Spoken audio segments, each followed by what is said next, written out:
caros colegas deputados, deputadas.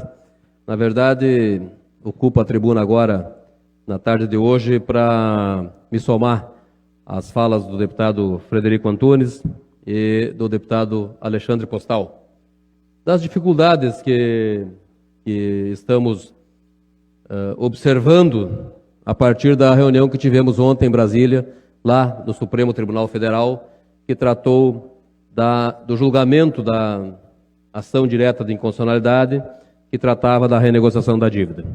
Para o presidente Adilson Troca, Vossa Excelência foi presidente da Comissão de Finanças, da qual eu estou tendo agora o privilégio de conduzir. E sabe as dificuldades que conduziram a comissão, na importância da Comissão de Finanças, uma vez que trata do orçamento do Estado e das expectativas geradas nas peças orçamentárias que adentram nesse Parlamento.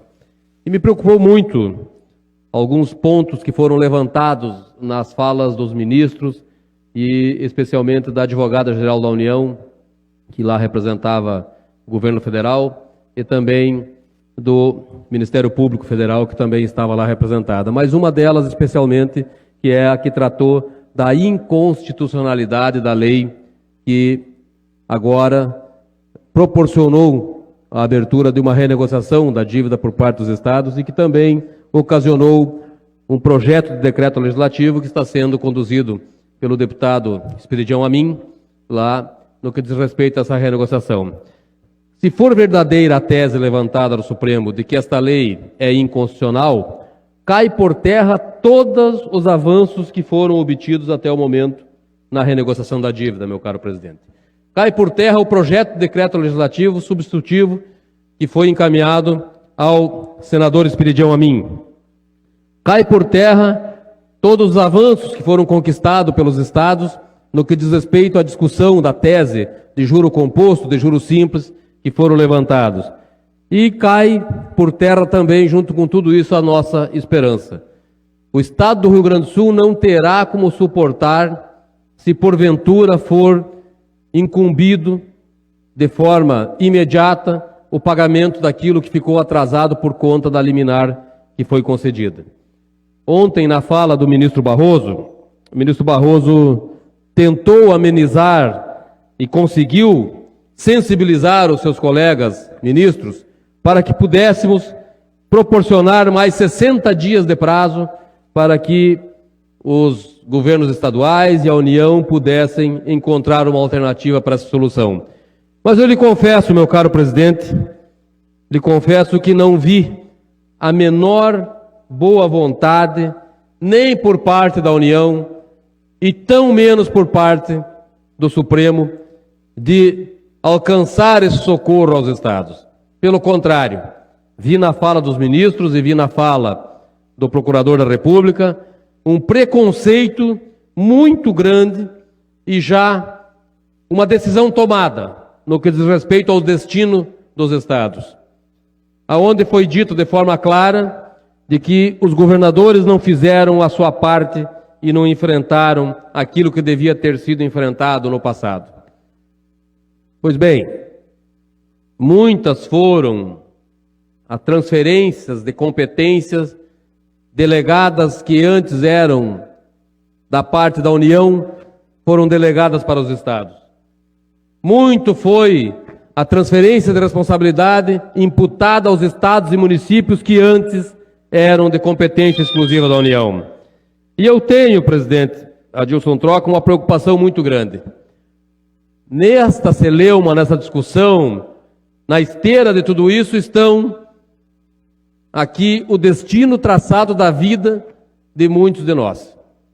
Estão aqui traçados, quem sabe, o destino de muitos dos servidores públicos aqui do nosso Estado, que terão e serão penalizados com essas decisões. Muitos dos nossos cidadãos e cidadãs gaúchas terão as suas penalidades sofridas na falta de hospitais, na falta de medicamento, na falta de segurança, na falta da mão do Estado, porque o Estado não consegue mais prover os serviços se não tiver o amparo da União. Então o governo federal precisa, a União precisa rever esse conceito de dívida A União precisa encarar e reconhecer de forma clara que essa dívida já foi paga, já foi quitada. Esqueçam a tese, deputado Frederico, Vossa Excelência trouxe muito bem aqui. Esqueçamos a tese de taxa de juro. Vamos falar do pagamento da dívida. Essa dívida já foi paga. Já não tem mais o que se cobrar nesse sentido. E nós precisamos fortalecer essa tese, levar essa tese e convencer os ministros do Supremo nesse sentido, porque eu tenho convicção, presidente Adilson Troca, que com a caída da liminar antes concedida pelo ministro Fachin e com o julgamento da inconstitucionalidade da lei, como já foi antecipada também pelo mesmo relator, nem o próprio projeto do senador Esperidião Amin terá mais efeito, mesmo que seja de forma substitutiva. Tudo vai cair por terra, porque se cai a lei, se a lei é inconstitucional, todos os seus efeitos que foram gerados também são inconstitucionais. O projeto que está lá para regulamentar essa lei, requer o segundo tempo de liderança, deputado, também está em risco. Então, tudo aquilo que foi construído ao longo desse período, todas as conquistas que os estados fizeram, tudo aquilo está sendo caído por terra agora, por conta dessa decisão. E vou mais longe, meu caro presidente, vou mais longe. Quero acreditar que ainda no cerne dessa discussão estejam outras coisas que não só o reconhecimento da dívida que esteja atrapalhando essa negociação. Todo o capital econômico, todas as negociações econômicas estão calcadas em cima da taxa de juros compostos. Tanto que na fala da advogada-geral da União, ela faz questão de dizer isso, que todos os economistas mais renomados do país estão defendendo de que essa tese não é válida. E isso não é por amor à pátria, meu caro presidente. Isso não é por amor à nação. Isso é para a proteção de toda a atividade econômica que está envolvida no assunto. Não é só uma questão legal que está envolvendo essa discussão, porque se fosse só no âmbito da legalidade, o Supremo já teria concedido.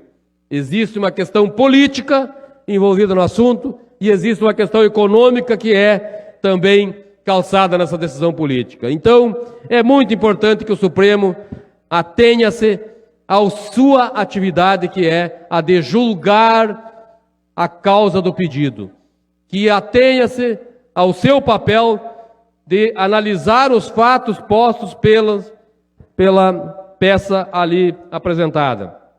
Caso o ministro Fachin ainda se mantenha nesta posição, teremos, com certeza, meu caro presidente, a falência dos serviços públicos estaduais nos próximos dias. Infelizmente, sofrerão, primeiro, os servidores públicos que terão os seus salários, agora talvez em regime de consórcio, sendo pago em 24 ou 48 parcelas. Teremos o fechamento de diversas casas de saúde, hospitais filantrópicos, santas casas de misericórdia, que ao não receber os repasses não suportarão as suas portas abertas.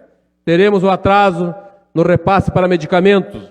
Teremos o atraso na questão da segurança pública, faltando ainda mais com a responsabilidade do Estado na proteção dos seus cidadãos.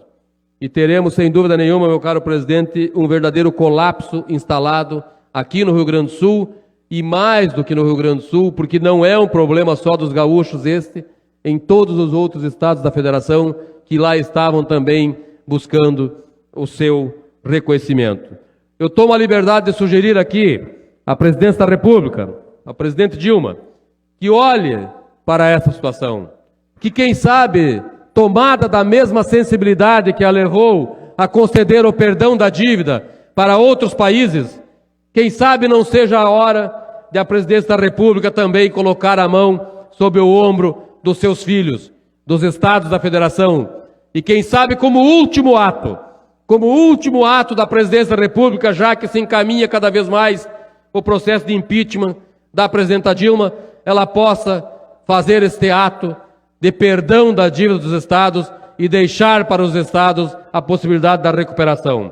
Quem sabe a presidência da República possa fazer esse serviço e reconhecer definitivamente que essa dívida já foi paga e emitir de lá um decreto legislativo perdoando a dívida dos estados de forma como reconhecimento de que essa dívida toda já foi paga. Esse é o pedido que faço aqui dessa tribuna.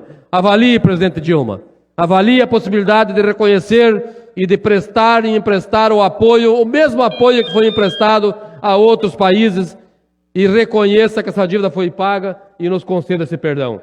Esse seria o momento ideal para que isso pudesse acontecer.